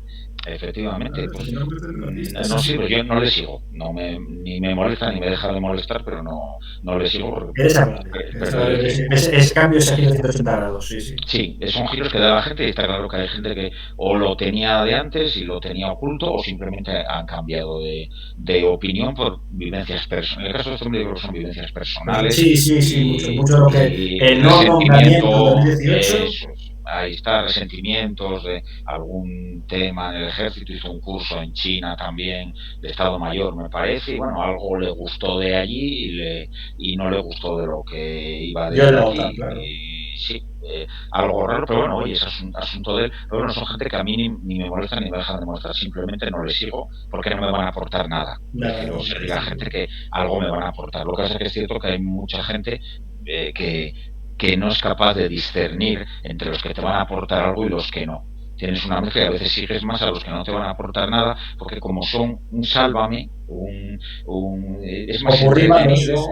claro, es algo folletinesco, un Falcon Crest, un Dallas, para los que somos más mayores, Sí. pues me mola más esto, pero es que eso no te aporta nada. Es algo que digieres y lo defecas al día siguiente y De mala manera, de peor no ha modo, sí, dejado nada sí. en tu cuerpo. No, claro, a veces es más fácil deglutir este tipo de cosas. Son comida rápida, digamos que Sí, es es la fast comida food, pero rápida. sí, sí, sí, sí, Y es ya así, es está, así. son comida rápida y por desgracia hay muchos. En España han aparecido gente así, en Hispanoamérica ha aparecido muchísimo más ahora con esta guerra de Ucrania y bueno, y lo tenemos también pero nos faltan esos analistas de los años 60, 70, 80, ya no están, No, desaparecieron bueno, porque la sociedad ha cambiado, hemos cambiado todos leyes nosotros naturales de que han también fallecido, pero también, sí, sí, sí. y desde la sociedad cambió y no ha habido ese relevo generacional. O por lo menos, si lo ha habido, yo esos autores no los conozco. Los que Yo hayan tampoco. salido hoy no los conozco. Por desgracia para mí, esos no los conozco y por eso seguimos leyendo libros de toda esta gente. Y no Volvemos a la leyen, primigenia que no que ha claro, cambiado lo que es el mundo, pero esa primigenia deja un sustento que se puede utilizar para fecha actual, pienso. claro, sí, sí, así es. Totalmente de acuerdo. Por lo tanto, ciertamente tenemos ahí los libros de Keegan y de el señor Hackett, ¿verdad? Evidentemente, como hemos desplegado un poco en este conversatorio, pues ciertamente no se centran únicamente en Hackett en la Tercera Guerra Mundial, que lo hace, sí lo hace, describe batallas en el frente en Alemania, toda la situación en Europa, pero abre también el abanico a todos esos escenarios, porque si una guerra es mundial, evidentemente sucede en todo el mundo. Y por supuesto, el libro de guerras futuras, pues también haciendo esa prognosis respecto a la situación en el mundo de lo que podía venir. Y por lo tanto, ciertamente, son lecturas interesantes, nutritivas, porque esto es un 3 estrellas Michelin de pura cepa y por lo tanto, ciertamente es distinto de una franquicia de comida rápida. Y por tanto, muy agradecido de que hayáis podido participar y venir a conversar de estos temas y de estos autores. Pues un Nada, honor. sí, Sí, sí, no iba a perdón, decir, perdona, un placer estar aquí con vosotros dos, un placer conocer a Mariano también y bueno, ha sido una charla súper agradable porque estás recordando libros que leíste hace años y a veces te das cuenta que todo pasado fue mejor. A sí, veces, efectivamente. por desgracia, todo pasado fue mejor en estas cosas de los libros, por lo menos. Ha sido un placer. El placer ha sido mío. Muchísimas gracias por invitarme, Juan Carlos, como siempre. David, es un placer haberte conocido. A ver si podemos coincidir más veces. Y nada, para despedirme, agradecer a quien lo vea y que por favor, como soy muy pesado, pero siempre repito, que se impliquen en leer estos libros, que aunque parezca que son muy antiguos, puede sacarse un sustrato, un nutriente para la actualidad y que no todo es blanco y negro, sino que es una hinterland de escala de grises muy importante para analizar todo esto.